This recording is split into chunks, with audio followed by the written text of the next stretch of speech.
Hi, Gayle Fuguitt, CEO and President of the Advertising Research Foundation. I'm here with Camilla Harrisson. Hi, I'm Camilla Harrisson, CEO and partner of Anomaly in the UK. Delighted to be here in Cannes talking to Gayle with the ARF. Talk about where we are today in between advertising, marketing, and research. It's really messy and really complicated, but actually the behaviours and the way you have to think about it is really simple, probably. What we try and do, and why I love where I work now, because it's very small and we're able to be very, very agile, and we're able to just sit and look at any challenge and work out what's the right combination of things to use here.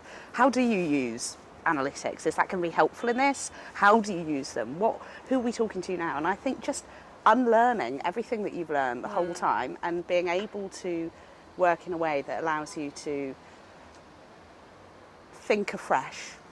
Do you face different clients differently? At Anomaly, part of the reason we are called Anomaly and the proposition for Anomaly is very much born out of being designed for a changed world. And that means that we have to constantly be at the forefront of change. The unlearning. So I think holding true to that is really important, but it's very difficult.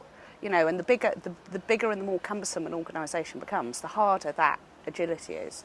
So where do your ideas come from? For me, certainly, fear of stasis, fear of losing the ability to be agile or do the right thing, fear of building a monster of a business that you then have to fuel and feed the monster rather than doing the right thing and being able to unlock growth and change. What is it in your background that enables you to think that way and to have that level of independent thinking? I'm hugely optimistic. Exciting stuff is there and happens as long as you're looking for it. I never really designed my own career. Every time someone said, would you like to try this or what about this, I sort of said yes. Just being quite experimental that's definitely what's enabled me to have a broader skill set than I might have otherwise had. I enjoy being slightly uncomfortable and slightly out of my depth. What's the role of creative? The nature of what a creative idea has changed dramatically, and a provision of utility and being helpful or useful, delivered by a brand in a meaningful way, can be an idea, but it's not. You're not serving an idea. You're actually just serving the consumer in a helpful way. To your question on data, I think it unlocks, and certainly our creatives are really excited about it, is if you understand why you're using it and what you want to achieve, it allows you to have such amazing connection, and that's where getting creative people really close to what's possible with data and then setting them free to do something extraordinary with the consumer is amazing. But unfortunately, those two people don't sit anywhere near each other. That's such a good point. Advertising today doesn't really reflect consumers as they are. What's it going to take for us to address that? It just needs to accelerate. It is a pure reflection of life and consumers. It's going to happen.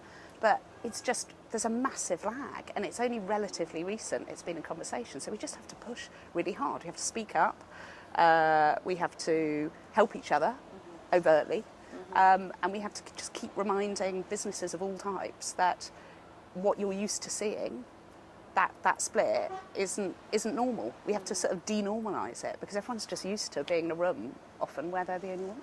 How do you curate talent? So it's the thing that keeps me awake at night. It's the single thing. Finding the right people is the hardest thing. So we're always hiring. I'm always interviewing. I'm always meeting people, because I just want to know who those great people are. And then when we're ready or we want them, then but just having a bench of people who you think are great, who at some point this year, 5 years' time, you're going to work with. So I think curating always a bench of talent, so that you know who you want. You'll never put in a position where you end up hiring someone because you just need that hire rather than getting the right person. A couple of weeks ago we did a thing called Toxic Office, which was, we just closed the office for a week and said, everyone, you've got to work wherever you can, however you can, just get your work done. It was great. We were really efficient around our time, so we had much deeper meetings, and everyone was really respectful of time and other people's time and getting to places. And so culturally it was a very interesting experiment. There was lots of things that were challenging about it,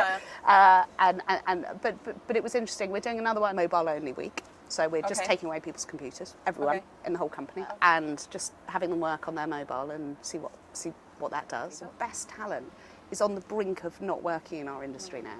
And you have to lean into that and give people, find out what makes them tick. Yes. And if you want them and they have extraordinary talent, then that is always worth it. Designed to it. What is the word for the next 5 years? The big word is change. Not just saying, oh, everything's changing so fast, but commit to commit to change. That is you're really an amazing leader, and I Oh, want to thank you congratulate so much, for your Gayle. successes. Thank you. Thank you.